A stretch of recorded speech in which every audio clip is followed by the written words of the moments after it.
আসসালামু আলাইকুম প্রিয় ভিউয়ার্স, যারা আমার এই ভিডিওটি দেখছেন। এটি হচ্ছে উদারহাট থেকে শফিগঞ্জ পর্যন্ত যে প্রধান সড়ক, তার চিত্র। এই রাস্তাটি নির্মাণ কাজ শুরু হয় মরহুম রিপন চৌধুরী চেয়ারম্যানের সময়ে। এরপর থেকে এতটা বছরে এই রাস্তাটি কোনো সংস্কার বা বিশেষ করে আবুয়াডুগি পর্যন্ত, আবুয়াডুগি যে পোল পর্যন্ত কোনো সংস্কার বিগত 15 বছরে হয় নাই। এবং এই দুই রাস্তার দুপাশে অনেকগুলি খামার বাড়ি, যেগুলোর মালামাল প্রতিনিয়ত টানাটানি হচ্ছে। এবং এই গর্তগুলি আপনারা দেখেন, খেয়াল করে, গর্তগুলি মূলত এই খামারগুলোর মালামাল যে টানাটানির কারণে অনেকটা হয়েছে। এবং তাদের প্রতিনিয়ত যে গৌখাদ্য, মুরগির খাদ্য, এরপর হচ্ছে মাছের খাদ্য আনা নেওয়া, ওই মাছ মুরগি এগুলো আনা নেওয়ার ইয়েতেই এই গর্তগুলি হয়েছে। কিন্তু আমাদের এর আগের সেশনের চেয়ারম্যান নুর আলম চেয়ারম্যান, আমি যতটুকু শুনেছি বা শুনে আসতেছি যে উনি নাকি এই অঞ্চলের পুরো ইউনিয়নের এই অঞ্চলে, অর্থাৎ বিশেষ করে 4 নং ওয়ার্ডের বাসিন্দাদের ভোট কম পেয়েছেন, সমর্থন কম পেয়েছেন, এই জন্য উনি এই রাস্তাটি নিয়ে নাকি খুব একটা তদবির করেন নাই, বা এই রাস্তাটি টেন্ডার পাওয়ার ক্ষেত্রে উনি সহযোগিতা করেন নাই, এরকম কথা উঠছে। এরপরে এখন ফয়সাল চৌধুরী 3 বছর এই রাস্তাটি কোনো সংস্কারের নামগন্ধ নাই। প্রতিনিয়ত মানুষের যে দুর্ভোগ, যে কষ্ট, বিশেষ করে অসুস্থ যারা, গর্ভবতী মা বোন যারা, বৃদ্ধ যারা, এদের যাতায়াতে খুবই নির্ধারণ কষ্ট হচ্ছে, যাতায়াত করতে পারতেছেন না। তার উপর এইখান দিয়ে গাড়ি খুব একটা চলাচল এখন করতে পারতেছে না। রিক্সা চলাচল খুবই সীমিত হয়ে গেছে, কারণ এই রাস্তা দিয়ে রিক্সা চলাচল করলে রিক্সা একবার বেশি 2 বার রিক্সাই নষ্ট হয়ে যায়। এবং তাদের ভাড়ার চাইতে রিক্সা যে রিকভার করা, রিক্সাকে আবার ঠিক করা, সেটা খরচ বেশি আসে, যে কারণে তারাও রিক্সা চলাচল সীমিত হয়ে যাচ্ছে। এবং উদাহরণ থেকে রিক্সাগুলো এই পথে আসতে চায় না, কারণ এই পথে দুর্ঘটনা ঘটছে প্রতিনিয়ত, অনেক দুর্ঘটনা, মানুষের ক্ষয়ক্ষতি হচ্ছে। কিন্তু এই রাস্তাটির সংস্কার হচ্ছে করে, টেন্ডার পাইছে করে, টেন্ডার হচ্ছে, কাজ শুরু হচ্ছে করে বিগত 10-15 বছরে এই রাস্তা কাজ হচ্ছে না। অথচ এর পরের সবগুলো রাস্তা 2-3 বছর আগের রাস্তা আবার রিপেয়ারিং হচ্ছে, পুনর্নির্মাণ হচ্ছে, কিন্তু এটা হচ্ছে না। এর কাহিনীটা কী এবং এর কারণটা কী এখনও পর্যন্ত এই অঞ্চলের মানুষ জানে না। বিশেষ করে গত বছরে আমরা জেনেছি যে এই রাস্তার কাজ পেয়েছেন 1 নং চরমুটি ইউনিয়নের চেয়ারম্যান কামাল উদ্দিন বাবলু সাহেব। তিনি ঠিকাদারিও করেন। তিনি ফেসবুকের বিভিন্ন কমেন্টসে তিনি লিখিয়েছেনও যে এই রাস্তাটি টেন্ডার তিনি করেছেন এবং তিনি কাজ শুরু করবেন। পরবর্তীতে আবার আমরা শুনেছি যে এই রাস্তাটা ওনার কাছ থেকে টেন্ডারটাকে অন্য কেউ ওনাকে নিয়ে গেছে, বা ওনাকে টেন্ডারটা দেয়া নেই, বা ওনাকে কাজ শুরু করতে সহযোগিতা কেউ করে নেই। তো টেন্ডারটা কে নিয়ে গেছে বা এখন কার আন্ডারে আছে, কবে এই রাস্তাটার কাজ শুরু হবে, এটা আমাদের আসলে জানা খুব জরুরি।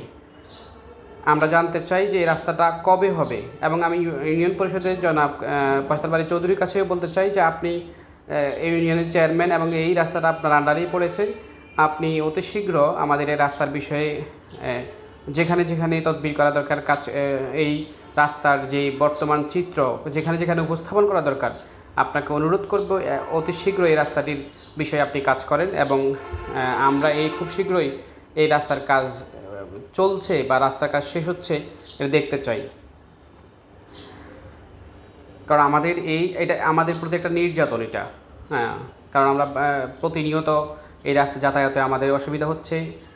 রাতের অন্ধকারে আমরা গাড়ি পাই না, হেঁটে যাইতেও আবার আমাদের পা মচকে যায়, কারো পা ভেঙেও যায়। এই অবস্থা এই রাস্তার গর্তে পড়ে, গর্তগুলোর অবস্থা দেখেন, প্রত্যেকটা কিছুক্ষণ পরই বড় বড় গর্ত, মনে হয় যেন এখানে পুকুর কাটা হয়েছে। তাহলে এই যে আপনি কিছুক্ষণ পরই পুরো রাস্তার একটা যে পাথরের কঙ্করও নাই, তাহলে এই রাস্তাটি কত বছর আগে নির্মাণ হয়েছে এবং এখনও পর্যন্ত পুনর্নির্মাণ হচ্ছে না। এর পেছনের রহস্যটা কী আসলে? এবং এই রহস্যের জন্য আমাদের এই অঞ্চলের হাজার হাজার মানুষের সাজা ভোগ করতে হবে কেন? আমি জনাব ফয়সাল চৌধুরীর দৃষ্টি আকর্ষণ করছি, এবং যদি উনি দেখে থাকেন ভিডিওটি, অথবা আমার ফ্রেন্ড লিস্টে যারা আছেন কেউ যদি ওনার খুব কাছের কেউ দেখে থাকেন, আমি অনুরোধ করব এই ভিডিওটি ওনাকে দেখানোর জন্য। এবং এই রাস্তাটির আসলে কোন পর্যায়ে আছে, এই রাস্তাটির টেন্ডার কে পেয়েছে অথবা এই রাস্তাটির কাজ কবে শুরু হবে সুনির্দিষ্টভাবে আমাদেরকে একটু ইনফর্ম করা এবং জানানো। আমরা জানতে চাই যে রাস্তাটির কাজ আসলে কবে শুরু হবে। এটি একটি গুরুত্বপূর্ণ সড়ক, ব্যস্ত সড়ক এবং এই রাস্তার দুপাশে হাজার হাজার মানুষের বসবাস। তাহলে এই রাস্তার মানুষ কেন দীর্ঘদিন পর্যন্ত উপেক্ষিত থাকবে? কেন এই রাস্তার পরের সবগুলো রাস্তা বারবার রিপেয়ারিং হচ্ছে? এই রাস্তার পরের অনেকগুলো রাস্তা 3-4 বার রিপেয়ারিং হচ্ছে, অথচ এইটার সুইচগেট থেকে পড়া দোকান পর্যন্ত এই অংশের প্রথম পুনর্নির্মাণের পরে আর কোনো রিপেয়ারিংই হয় নাই। এবং এর পরেও পরের যে পড়া দোকান পর থেকে আবার আবুয়াডুগির পুল পর্যন্ত এই অর্ধেকেরও রাস্তার কাজ প্রথম কাজ হওয়ার পর থেকে পুনর্নির্মাণ হয় নাই। তাহলে এটি কেন এবং শাস্তিটা কেন এই অঞ্চলের মানুষের পেতে হবে?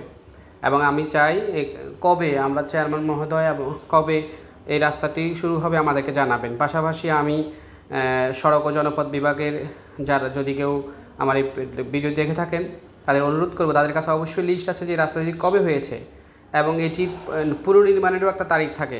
তাহলে সেই তারিখ কয়বার শেষ হয়েছে এবং এটার মেয়াদ কী পরিমাণ উত্তীর্ণ হয়েছে ওনাদের কাছে নিশ্চয়ই আছে। তাহলে ওনারা এই কাজটি কেন হচ্ছে না, এর তদারকি তারা কেন করছে না? তারা সড়ক ও জনপথ বিভাগের দায়িত্বে থেকে কেন এই তদারকিগুলো করেন না, বা এখনও পর্যন্ত এই রাস্তার বিষয়ে কেন তাদের কোনো পদক্ষেপ নাই?